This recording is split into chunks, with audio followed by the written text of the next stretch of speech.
ಬೆಳಗಾವಿಯಲ್ಲಿ ಬಹುಕೋಟಿ ವಂಚನೆ ಪ್ರಕರಣಕ್ಕೆ ಸಂಬಂಧಿಸಿದಂತೆ ಶಿವಾನಂದ ನೀಲಣ್ಣವರ್ ಅವರನ್ನು ಮತ್ತೆ ಅಧಿಕಾರಿಗಳು ವಿಚಾರಣೆಗೆ ಒಳಪಡಿಸಿದ್ದಾರೆ.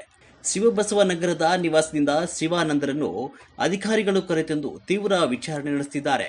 ನಿನ್ನೆ ಮಧ್ಯರಾತ್ರಿವರೆಗೂ ವಿಚಾರಣೆ ನಡೆಸಿದ್ದ ಅಧಿಕಾರಿಗಳು ಬಳಿಕ ಮನೆಗೆ ಕಳಿಸಿದ್ರು. ಆದರೆ ಇಂದು ಮತ್ತೆ ವಿಚಾರಣೆಗೆ ಹಾಜರುಪಡಿಸಿ ತನಿಖೆ ಮುಂದುವರೆಸಿದ್ದಾರೆ. ಬೆಳಗಾವಿ ಉಪವಿಭಾಗ ಅಧಿಕಾರಿ ಶ್ರವಣ್ ಕುಮಾರ್ ನೇತೃತ್ವದಲ್ಲಿ ನಡೆಯುತ್ತಿರುವ ತನಿಖೆಯಲ್ಲಿ ಶಿವಾನಂದ್ಗೆ ಸೇರಿದ ಫ್ಲಾಟ್ ಮೇಲೂ ದಾಳಿ ನಡೆಸಲಾಗಿದೆ.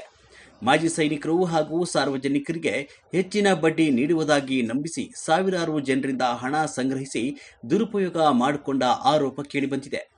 ಸುಮಾರು 4,500 ಕೋಟಿ ರೂಪಾಯಿಗೂ ಅಧಿಕ ವಂಚನೆ ಆರೋಪದಡಿ ತನಿಖೆ ನಡೀತಾ ಇದ್ದು 45,000ಕ್ಕೂ ಹೆಚ್ಚು ಜನರಿಂದ ಹಣ ಸಂಗ್ರಹಿಸಿರುವ ಮಾಹಿತಿ ಹೊರಬಿದ್ದಿದೆ.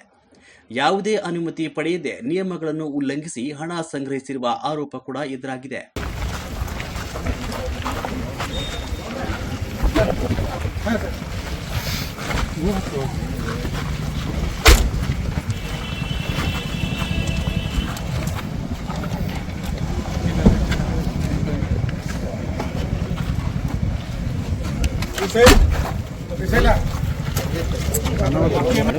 ರೆಸ್ಪೆಕ್ಟ್ ಆಗಬೇಕು.